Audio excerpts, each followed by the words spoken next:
आप लोगों को मैंने क्या पढ़ाया था कल मैंने एल्किल हैलाइड पढ़ाया था, जिसमें बनाने की विधियां पढ़ाई थी। बनाने की विधियां कितना हुआ था, हाइड्रोकार्बन से हुआ था। हाइड्रोकार्बन में अब याद करेंगे आप तो क्या हुआ था, एल्केन से हुआ था। एल्केन से यानी हैलोजनीकरण यानी क्लोरीनीकरण, हैलोजनीकरण हैलोजन का जुड़ना, हैलोजनीकरण। और हाइड्रोकार्बन में एल्कीन आता है। एल्कीन से क्या था, मार्कोनी-काफ रूल, यानी मार्कोनी-काफ रूल के हिसाब से हम हाइड्रोजन हैलाइड जोड़ते हैं, हाइड्रो हैलोजनीकरण जोड़ते हैं। इसको हाइड्रो हैलोजनीकरण रिएक्शन कहते हैं, ऊपर वाली हैलोजनीकरण एल्केन वाली। और दूसरी एक तीसरी क्या आती है, एल्काइन। एल्काइन में भी हम मार्कोनी-काफ नियम लगाते हैं।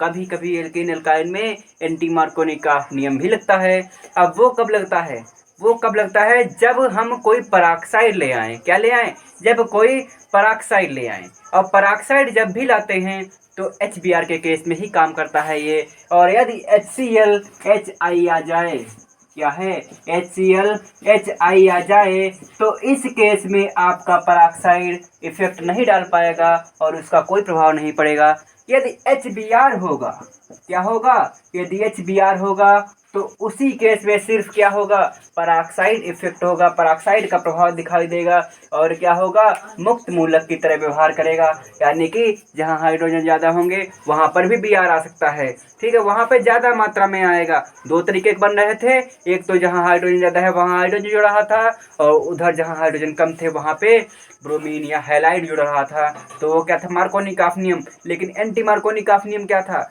जहां पे हाइड्रोजन ज़्यादा थे वहां पे Br जुड़ रहा था, और जहाँ पे हाइड्रोजन कम थे वहाँ पे H जुड़ रहा था। यही एंटी मार्कोनी-काफ नियम था। इसी प्रकार एल्काइन में भी यही लगाया था। और उसी में मार्कोनी-काफ नियम में आपने देखा था हाइड्राइड शिफ्टिंग और मेथाइल शिफ्टिंग, ये हमारा कंप्लीट हो गया था। उसके पश्चात आते हैं नेक्स्ट हेडिंग पे, क्या, एल्किल हैलाइड। इसमें क्या था, इसमें एक तो फिंकलस्टाइन था। फिंकलस्टाइन में क्या था, एसीटोन की उपस्थिति में एल्किल हैलाइड की क्रिया किससे कराते हैं, यानी एल्किल ब्रोमाइड एल्किल क्लोराइड की क्रिया किससे कराते हैं, NaI सोडियम आयोडाइड से क्या कराते हैं, जिससे एल्किल आयोडाइड प्राप्त होता है। उसे हम क्या कहते हैं, फिंकलस्टाइन क्रिया। यदि एक दूसरी श्वार्ट्ज क्रिया होती है ना, श्वार्ट्ज क्रिया, ये नेमिंग रिएक्शन है। और नेमिंग रिएक्शन सभी आपको अच्छे से पढ़ना है, ध्यान रखना है, क्योंकि नेमिंग रिएक्शन एक अलग से बना लेना है, जिससे हमें याद करते रहना है वक्त वक्त पे।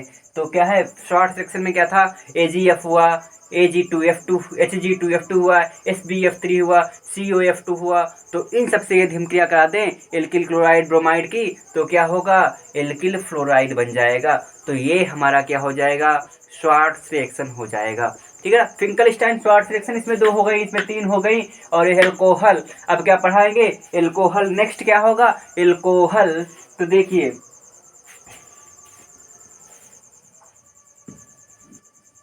अब देखिए एल्कोहल पढ़ाएंगे, ठीक ना। ये क्या है, एल्कोहल। एल्कोहल में क्या आता है, देखिए एक ल्यूकास अभिकर्मक क्या आता है, क्या है, ल्यूकास अभिकर्मक। ल्यूकास अभिकर्मक ये बहुत ही इंपॉर्टेंट है, तो आपको इसको इंपॉर्टेंट की तरह ही पढ़ना है। ल्यूकास अभिकर्मक, ल्यूकास अभिकर्मक है क्या, ZnCl2। क्या है, ZnCl2, यानी HCl से क्या कराते हैं, क्या, HCl से क्या कराते हैं, ZnCl2 की उपस्थिति में। तो इसे क्या कहते हैं, ल्यूकास अभिकर्मक। क्या कहते हैं, ल्यूकास अभिकर्मक। ल्यूकास अभिकर्मक बहुत ही महत्वपूर्ण एजेंट है आपका, ये बहुत ही महत्वपूर्ण है। कब होता है, जब एल्कोहल से क्या कराते हैं ना, एल्कोहल से आप क्या कराएंगे, ल्यूकास अभिकर्मक की क्या कराइए। देखिए CH3CH2OH, ये क्या है, एल्कोहल है हमारा, क्या है, एथिल एल्कोहल। अब इसमें क्या है, HCl से क्रिया करा दीजिए और ZnCl2 की उपस्थिति में, तो क्या बन जाएगा, CH3CH2Cl बन जाएगा। क्या बन जाएगा, CH3CH2Cl बन जाएगा और H2O बन जाएगा, यानी H2O बन जाता है। और लेकिन H2O क्या होता है, अब आप देखिए ZnCl2 जो होता है H2O को अवशोषित कर लेता है, इसलिए ये दर्शाया नहीं जाता है। H2O को क्या अवशोषित कर लेता है और क्या प्योर हमें मिल जाता है CH3CH2Cl। ये एल्किल हैलाइड मिल गया, यानी एथिल क्लोराइड मिल गया। तो हमें ZnCl2 किस लिए होता है, ये H2O को अवशोषित करने के लिए होता है। तो इस प्रकार से हमें CH3CH2OH से CH3CH2Cl मिला कि नहीं मिला, इस प्रकार से हमें एथिल अल्कोहल से एथिल क्लोराइड मिला। तो भाई जो हमें एम लिया था वो पूरा हो गया। यहाँ पे एथिल क्लोराइड मिल गया। एल्किल हैलाइड ही तो बनाना था, एल्किल हैलाइड का एथिल क्लोराइड मिला हमें, तो ये क्या हुआ, ल्यूकास अभिकर्मक का काम हुआ। लेकिन यहाँ पे क्या कहा गया, 3 डिग्री 2 डिग्री और 1 डिग्री, 3 डिग्री 2 डिग्री और 1 डिग्री, ये क्या है। देखिए ये कितनी जल्दी कौन सा देता है। आप देखिए 3 डिग्री क्या होता है, सिर्फ 1 मिनट में, ये 1 मिनट में, ये 5 मिनट में, और ये 1 घंटा, 1 आवर, ठीक है, 1 आवर, ये 1 आवर नहीं 30 ही मिनट है,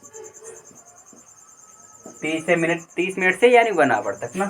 तो ये क्या है, यदि आपके पास 3 डिग्री अल्कोहल है, क्या है, यदि आपके पास 3 डिग्री अल्कोहल है तो सिर्फ 1 मिनट में, यानी ये प्रेसिपिटेट होता है ना, CH3Cl बन जाता है, यानी इससे बनने की क्रिया क्या है, 1 मिनट में होते हैं। 2 डिग्री है तो 5 मिनट में, और 1 डिग्री है तो 30 मिनट लग जाता है। तो देखिए यहाँ पे कैसे 2 डिग्री अल्कोहल बनेगा, जब यहाँ से एक हाइड्रोजन हटा दिया जाए तो और CH3 जोड़ दिया जाए। जैसे देखिए ये CH3 जब यहाँ से C और HOH, तो ये क्या हुआ, 2 डिग्री अल्कोहल हुआ। और 3 डिग्री कैसा हो जाएगा, 3 CH3 जोड़ दो, यानी सभी हाइड्रोजन को प्रतिस्थापित करके तीनों क्या है, एल्किल ग्रुप हो। तो ये क्या हुआ, 3 डिग्री अल्कोहल, ये हुआ 2 डिग्री अल्कोहल। इसमें से Cl है, OH हटेगा और Cl आएगा, इन सबसे क्रिया होगी। तो ये 1 मिनट में, ये 5 मिनट में, और ये 30 मिनट में। तो इस प्रकार से आपका ये ल्यूकास अभिकर्मक कंप्लीट होता है। इसमें देखिए ये तो आपका हो गया। इसमें कार्बोधनायन बनता है, देखिए कार्बोधनायन, अब ये OH हटेगा ना तो इस पर प्लस बनेगा। क्या कहता है, देखिए इसमें एक एक बात हमने लिखी है तो इम्पोर्टेंट वो जरूरी पढ़ना है। देखिए जब एल्कोहल की ZnCl2 उत्प्रेरक की उपस्थिति में, क्या कहता है, ZnCl2 उत्प्रेरक की उपस्थिति में HCl से क्या कराते हैं, ठीक है। तो ZnCl2 जो है पानी का अवशोषण कर लेता है, यानी जल जो बनता है यहाँ पे उसका अवशोषण कर लेता है।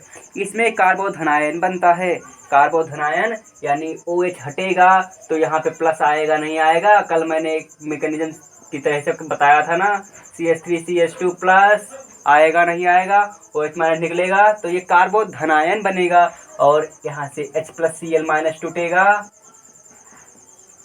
तो ये Cl- यहाँ पे आएगा, अटैक करेगा, H+ OH अलग से निकल जाएगा, ठीक ना, वाटर बना देगा। तो इसी प्रकार से क्रम भी बता दिया मैंने किस प्रकार से बनता है, 3 degree alcohol, 2 degree alcohol, 1 degree alcohol. अब ये ल्यूकास अभिकर्मक कंप्लीट हुआ, इसको आप नोट कर लीजिए। सेकेंड रिएक्शन इसी में अल्कोहल में बताएंगे नेक्स्ट पेज में, इसको नोट कर लीजिए।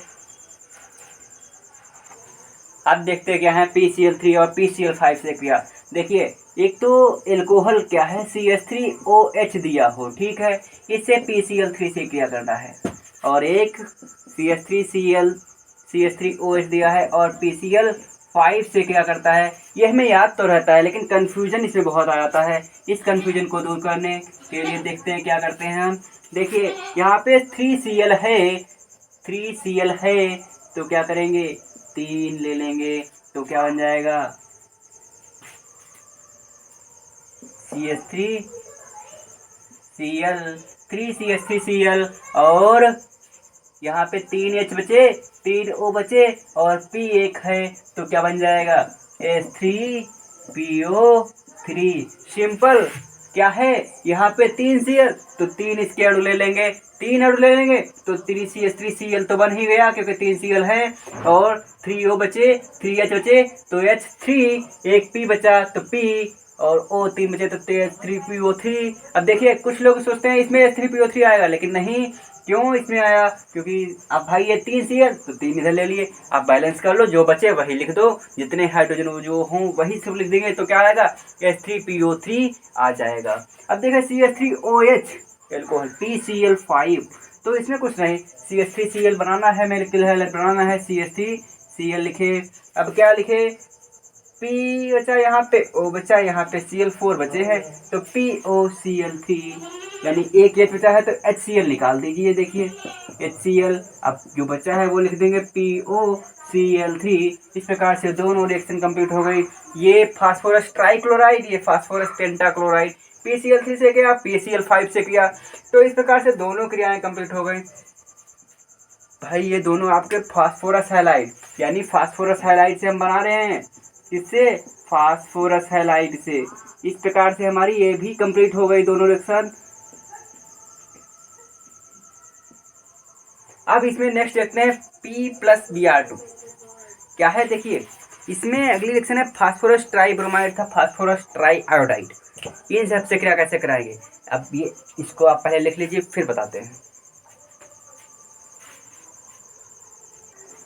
देखो जैसे मैंने अभी PCl3 PCl5 बता, लेकिन इसी प्रकार PCl3 हो गया। अब क्या है PbR3 और Pi3 भी देखते हैं। PbR3 और Pi3 देखिए, PbR3 और Pi3 जो है इसमें देखिए P4 ये बनता कैसे है, PbR3 और Pi3 देखिए P4 लाल फास्फोरस लेंगे, क्या है ये लाल फास्फोरस है, और I2 ठीक है 6, ठीक ना, 6Br2 और 6I2, P4 6Br2, तो क्या बन जाएगा Pi3 और 4 ये 4 हुआ तो 4P और 6I2 6 दूनी 12 और 12 हुए तो 4 तिया 12 हुआ ना, ये बैलेंस हो गया। इस प्रकार से P4 4PbR3 इस प्रकार से देखिए PCl3 PCl5 से क्या है, इसी प्रकार Pi3 PbR3 कहाँ बनता है, यहाँ से बनता है लाल फास्फोरस और आयोडीन और ब्रोमीन से क्रिया कराने पर बनता है। अब देखिए इससे क्रिया कराएंगे तो देखिए इसमें भी CH3OH कराना तो वही है, सब कुछ और थोड़ी कराना है। Pi3 यानी कराएंगे तो ये 3 लेंगे तो 3CH3OH प्लस 3CH3OH या Cl लगाओ, Cl यानी I लगाओ, CH3I प्लस अब क्या बन जाएगा H3PO3 यानी वही सब आया, तो कोई दिक्कत नहीं, सिर्फ ये Pi3 PbR3 से रखते हैं बस और कुछ नहीं। 3CH3OH प्लस PbR3 और 3CH3Br प्लस H3PO3। इस प्रकार से ये हमारा Pi3 PbR3 भी देख लिए, Pi3 PbR भी देख लिए। अब आ गया नेक्स्ट